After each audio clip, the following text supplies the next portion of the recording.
Bonsoir à chacun et à tous, bienvenue dans votre info soir de ce vendredi dont voici les titres. Le 11 octobre de chaque année, le monde entier célèbre la journée internationale de la jeune fille. Nous nous sommes entretenus avec la présidente du Revit Bénin à ce sujet. Les usagers de la voie principale du quartier Oru Tokoro vivent un calvaire depuis le début de la période de pluie. Vous suivrez dans ce journal le cri de cœur.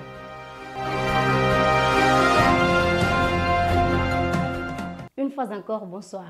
Le secteur de la restauration est l'un des secteurs les plus touchés par la pandémie de Covid-19. Elle a créé la mévente qui a poussé les patrons de bars-restaurants à des décisions extrêmes. Écoutez quelques gérants dans cet élément. C'est connu de tous que le coronavirus a mis au ralenti toutes les activités économiques et professionnelles. Lorsque nous tournons le regard vers les bars et restaurants, la situation est toujours critique. Quelques gérants de ces lieux de divertissement et de restauration expriment leur ras-le-bol. Ça ne va pas du tout. Du tout pas. Il n'y a pas les clients, il n'y a plus de marché comme ça. Il n'y a plus de marché, ça ne va pas du tout. On essaie de trouver un peu le mieux.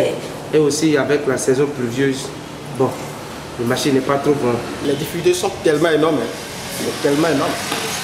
Avant, bon, on avait les clients qui venaient et on vendait bien. Mais au temps de Covid, là, on rend quasiment que les gens ne viennent plus. Avant, si c'est même une bouteille de... Je vendais au moins 20 casiers de bouteilles comme ça. Mais cette fois-ci, au plus, c'est 10. Pour survivre, ils sont obligés de prendre des mesures pas très favorables à leurs employés. Comme il n'y a pas la clientèle, on a libéré certaines secondes. Même ceux qui sont là, c'est difficilement. On arrive à les gérer, c'est difficilement. Au début, on était à 10 servantes. Mais aujourd'hui, maintenant, on n'en a que 4. Parce que à cause de la clientèle, il n'y a pas de marché. Donc, plus tu gardes les filles, plus toi-même tu te rentasses des dépenses. Et vraiment, pour gérer les servantes, les cuisiniers qu'on sort à l'heure là, vraiment, j'ai trop de problèmes. Ce que je vais dire, par exemple, à notre gouvernement, si éventuellement on pouvait toutefois arriver à nos aides, ça me fera vraiment plaisir. Bien que mis en sourdine, le coronavirus continue ses ravages et seul le respect strict des mesures de riposte pourra restabiliser les choses. La principale voie d'accès au quartier Oru Tokoro est dans une situation très crique. Les conducteurs à 2 ou 4 roues et même les piétons sont confrontés à une impraticabilité notoire. Estelle Toviro et Spiro Alada-Sinvo ont fait le constat pour vous. L'unique voie d'entrée et de sortie du quartier Oru Tokoro, situé dans le premier arrondissement de la ville de Parakou, est dans un état inquiétant. Déjà difficile à pratiquer en saison sèche, la période de pluie a empiré la situation pour les usagers. La voie que nous utilisons toujours pour sortir, pour rentrer dans le quartier, c'est inaccessible. Alors qu'il y a des fonctionnaires qui doivent aller au service, les écoliers qui doivent aller aussi à l'école, les enseignants, nos femmes, nos mères qui doivent aller au marché.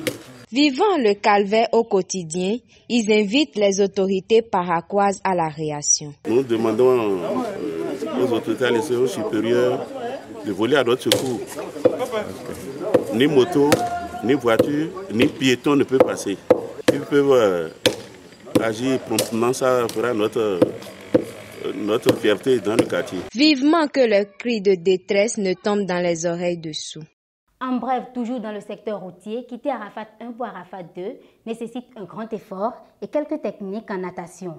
Enfants, adultes et vieillards doivent au quotidien se battre dans un marigot pour se rendre à l'école ou à leur lieu de travail. Vous aurez plus de détails dans notre journal de lundi. Je vous l'annonçais en titre, le monde entier a célébré dimanche dernier la journée internationale de la jeune fille.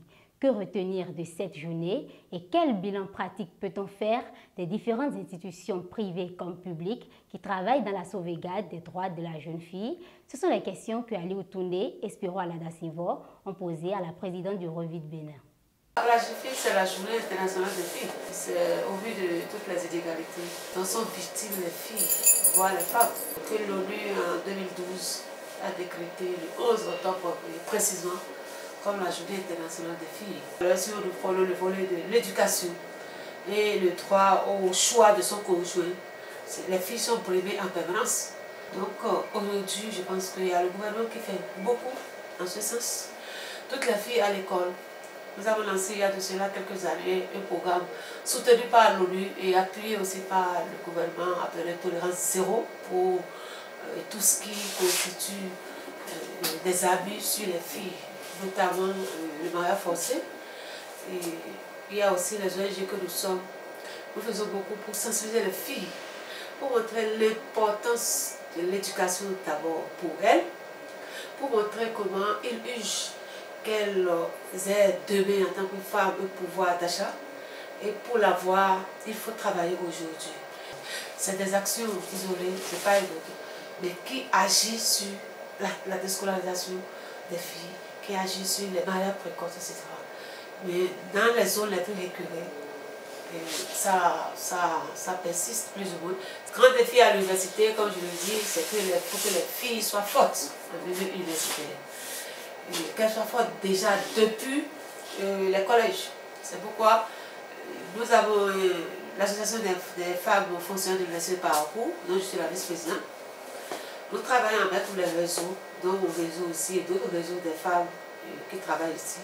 Nous travaillons et avec les filles du secondaire, c'est-à-dire secondaire et de l'université, donc la jeunesse en général. Nous accompagnons la jeunesse sur la santé sexuelle, sur l'éducation sexuelle, sur leur droit à l'éducation. À l'université, nous faisons ce que nous appelons par exemple le dialogue intergénérationnel, qui est très fructueux pour nous, très fructueux, qui consiste à échanger avec nos étudiants et étudiantes.